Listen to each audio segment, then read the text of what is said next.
new 8-barrel Aston Martin DB11 places us in something of a philosophical spot, as it suggests the conversation starter: how much is the perfect measure of excessively? Does a game's auto require a totally absurd measure of energy, or will simply exorbitant do?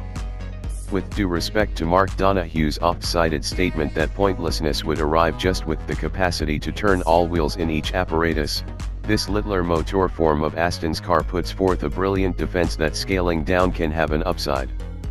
The DB11 V-8 is the principal execution of Aston Martin's concurrence with Daimler to utilize the Germans' twin-turbocharged 4.0-liter V8, a similar motor that forces superior models in the Mercedes-AMG and Mercedes-Benz families. While the motor additionally will go into the up-and-coming trade for the British brand's littler Vantage, it makes its Aston make a big appearance in the DB11. With 503 torque, its yield is the same as in Mercedes-AMG C63S, against 600 horses for the DB11's V12. Both DB11 motors have close indistinguishable torque yields, be that as it may, with the 4.0-liter S498 lb-ft speaking to a lessening of only 18 lb-ft contrasted and the V12. The planned express 0 to 62 mph time for the V8 of 4.0 seconds is only 0.1 second behind that of the V12. The DB11 hit 60 miles per hour in 3.6 seconds in our current trial of the V12 demonstrate. Asserted best speed endures all the more, falling by 13 miles per hour to 187 miles per hour, despite the fact that we didn't have an opportunity to affirm this shortage amid our drive in Spain. A key advantage of the new motor is that it's both more minimal and lighter than the 12. The V8 Auto weighs 254 pounds, not as much as its brawnier kin, says Aston, with the greater part of that weight falling off the front pivot. Fortunately, until the point when you begin the V8, no one need realize that you have stinted on the barrel check.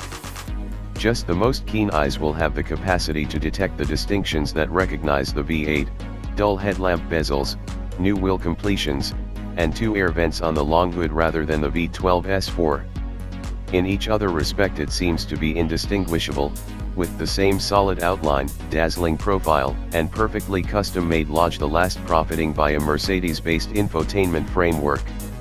Similarly as with the V12 DB11, we should grieve the death of Aston's customary handbrake, a take-off lever situated between the driver's seat and entryway.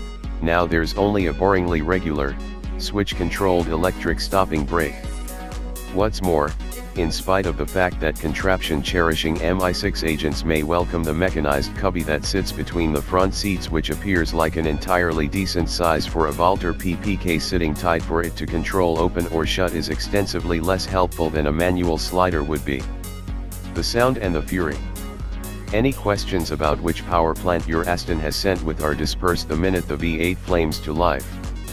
It sounds superb, louder and roarier than the V12 at startup, arousing with a brap instead of the greater motor's creamier tone. From that point forward it just gets angrier, growling under delicate utilize and, when pushed further, transmitting a hard-edged tone that sounds as great from the driver's seat as it does from outside the lodge. Execution gives away little to the V12, for sure. The V8 feels quicker at certifiable rates. The AMG motor conveys its pinnacle torque partially higher up the rev go than the V12 does, yet it makes a more emotional passage, touching base with an intense push where the greater motor takes more time to assemble support. The V8 DB11 appears to be speedier to respond, and throttle reaction is exceptional. In AMG models, the V8 works with either a 7 or 9-speed variant of Mercedes G-tronic gearbox, which utilize a multi-plate grasp in lieu of a torque converter. Yet, Aston has matched it with the same ZF8 speed programmed as the V12, with a more traditional outline including a torque converter.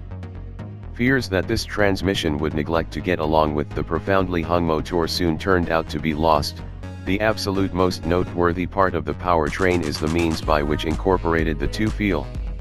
We saw some slight throttle surging at low speeds. The DB11 should be moved deliberately when stopping, however from strolling pace and past, the transmission conveys great smoothness when left in drive, and reactions to manual sources of info are sufficiently snappy to equal a double-grip gearbox.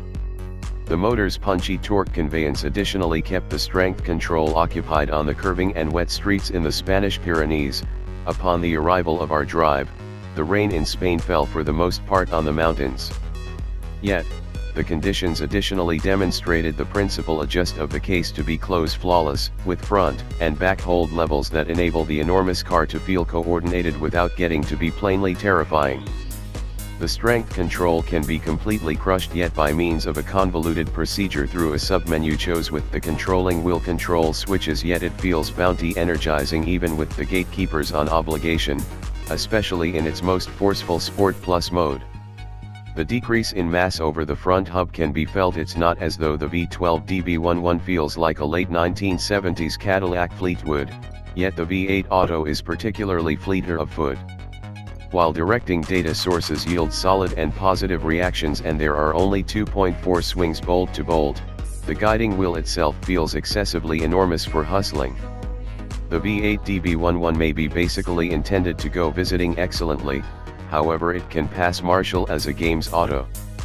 There is some hurl on rougher streets with the variable dampers in their delicate GT setting, yet changing them to sport conveys train with no critical increment in cruelty. There are protests, however they are few. Despite the fact that refinement is for the most part amazing, we encountered a similar breeze clamor from the highest point of its entryways at cruising speed that we've already seen in the V12 DB11, something that ought to have been settled in an auto heading into its second year of creation.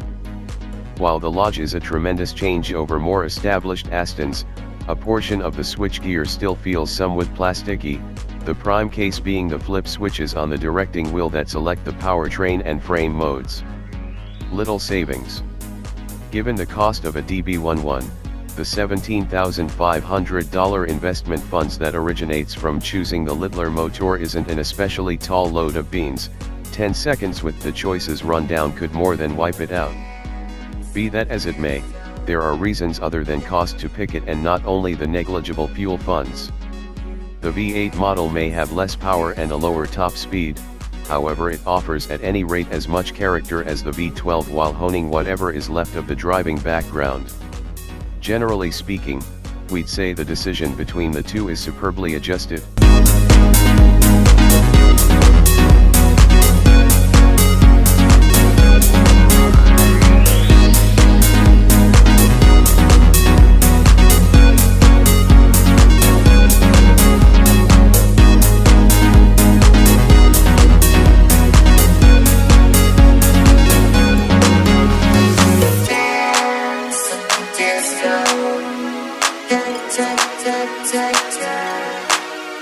You dance, disco.